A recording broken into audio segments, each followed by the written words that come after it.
Hello, welcome back. Here's my morning report. Work basically just sitting down doing my daily inspection, and so let's make a video while we do that. It's also nice to use the camera to get in close and see details.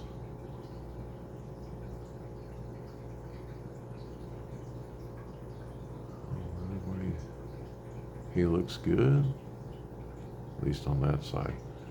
This fish needs to eat more. There you go, look at that. There's that cleaning action. And the cuckoo catfish. They like to look after their cichlids.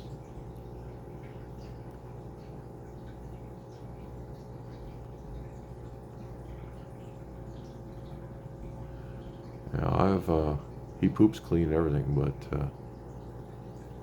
he just he's not a fussy eater. He eats a little bit of everything. He just really slow about eating.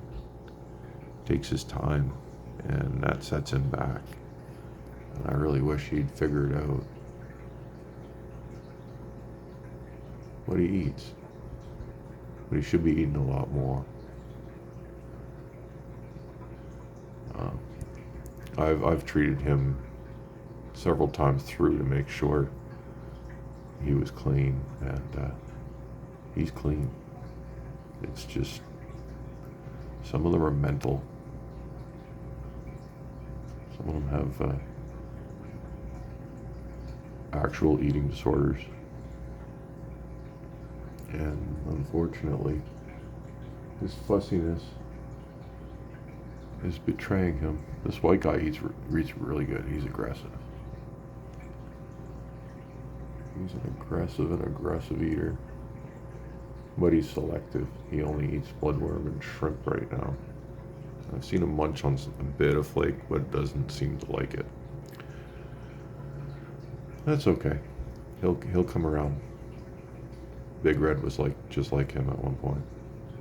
Probably when he was smaller like that. As long as they eat and they're eating enough of something, as long as they eat and they eat vigorously, you'll be okay. If they do what he does down here, he makes me worry. He's got to pick up the pace. He should be the same size as this orange one right now. And even both of these guys came after him. They've both grown properly and eaten properly. And how fast they grew. Like I got both these fish in the last 2-3 months. And so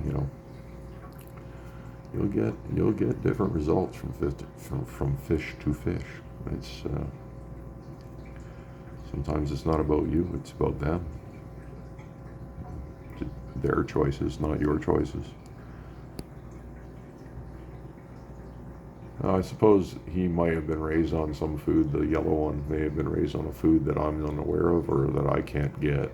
But I've tried everything that's easily available to me, and I know I can go out and get some other stuff, but if it's hard for me to get and my fish gets hooked on it,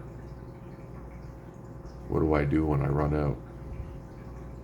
That's because discus get particular. So you don't want to give them something you can't readily access, or you could have a problem down the road.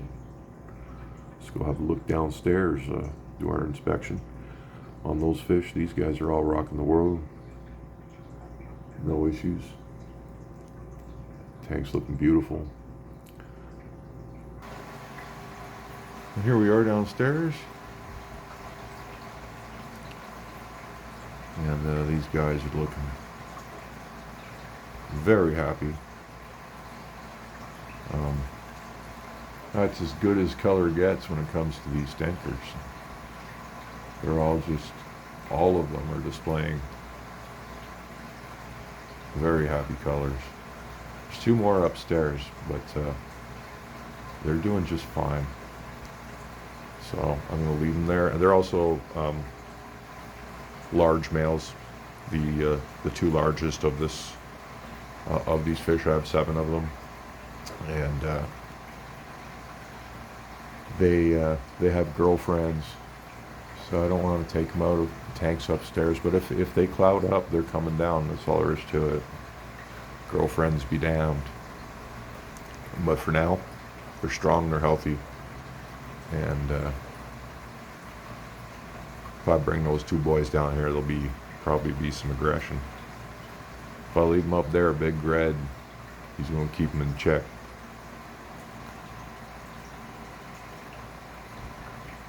Let's get up close and have a look at the eyes. If you compare with yesterday's video, I brought 3 down because there's clouds showing up.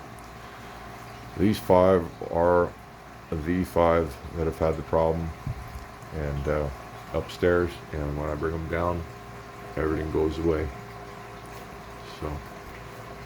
So I'm ending this issue by housing them down here from now on, and that's the end of it. I probably spent $100 on meds trying to deal with this, and it's just not something. It's not an issue that meds will fix.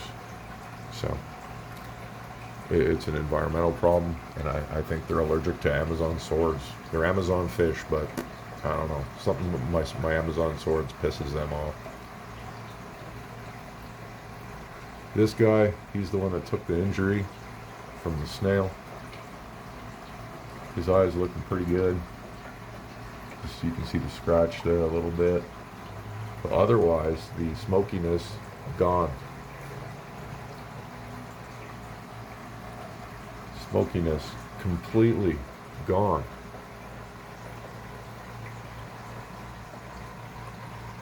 Like, eyes don't get clearer than that. No meds. Just drop them in a tank with a bunch of quartz. Maybe it's the quartz.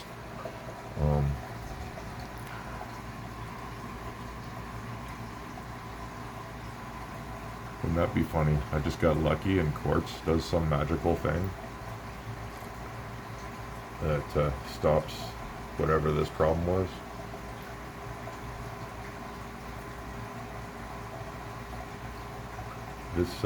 The substrate,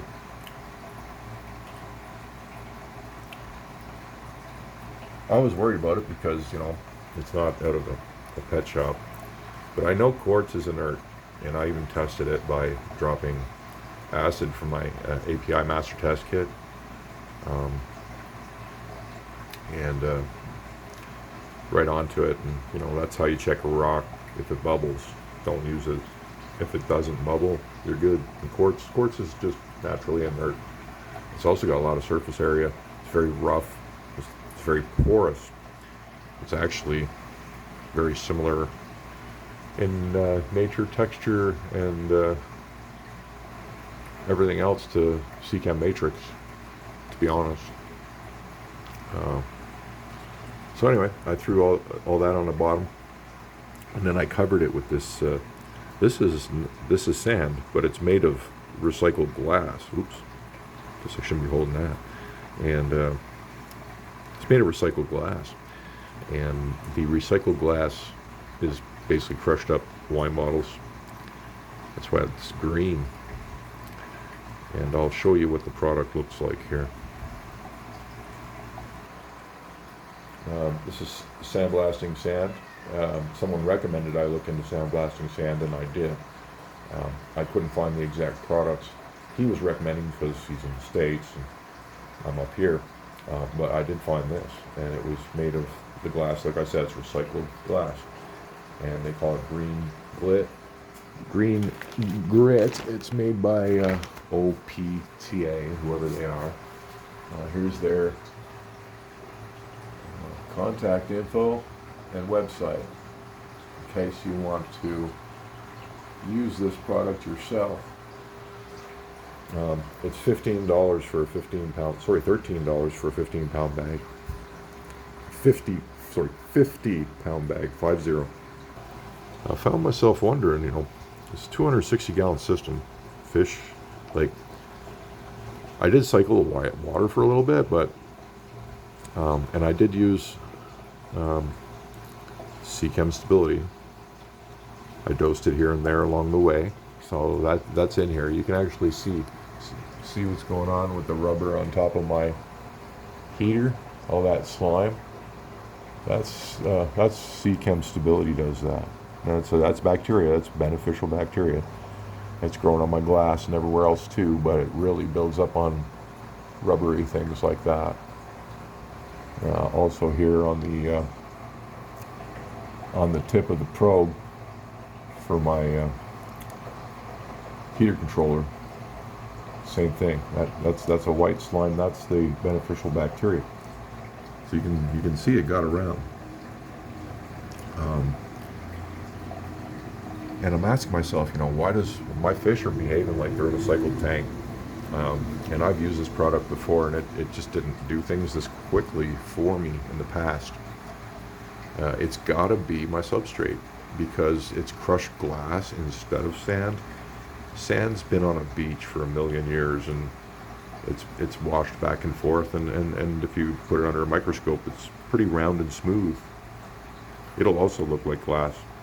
But this has been recently smashed, and all of the edges under a microscope will be porous and cracked. There'll be cracks and even microscopic sharp edges. Now they're not, I've put it in my hands and squeezed as hard as I could, trying my hardest to cut myself, and I couldn't. This guy here, he slides through it all day. He dives into it. There you go. No problems. He's completely fine. He's completely healthy. Actually, in the 20 gallon upstairs, his gills looked red, and down here they're just perfect, and they look like the rest of his body now. So this sand, I don't know, it might be magic, and that's why I shared the product with you. I've never seen a tank cycle this quickly in my life. Yeah, and I don't mean just cycle, but cycle in a manner that Discus think is perfect. To make things perfect for Discus, it's not easy. These tanks shouldn't really be here. I wasn't going to put fish in here for a couple of weeks, but lo and behold, here we are. And it's like, I've never dropped a problem fish in a new system and had all its problems go away. It's just the weirdest luck. I don't know. But I'm glad I'm having it. And look at these beauties. And they're gonna finish growing out now. Whatever was slowing down my smaller guys, that's over. And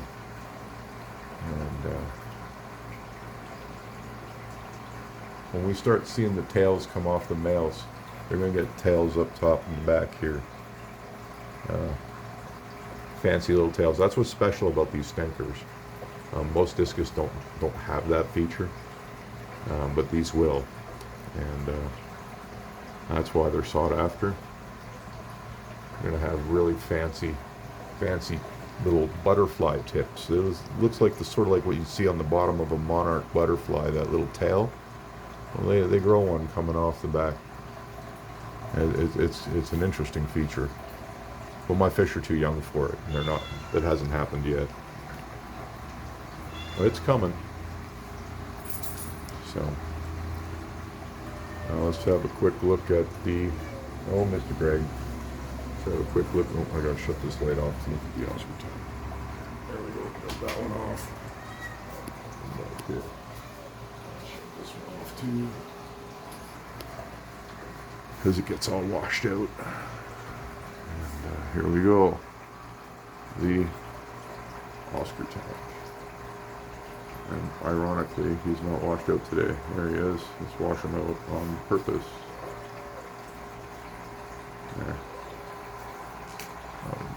closer. He's doing real good. No problem there. Silver dollars. Beautiful colors coming in on them. They seem to be nice full bellies.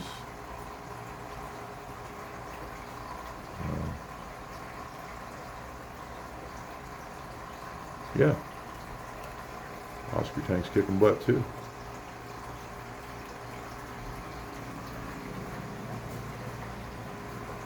Barrel system's doing what it should. I increased the speed. I had minimized this, the intake flow to slow this down, but then the barrels were getting cold too fast. So I brought the speed up to probably about 75–80% of maximum on the sump pump.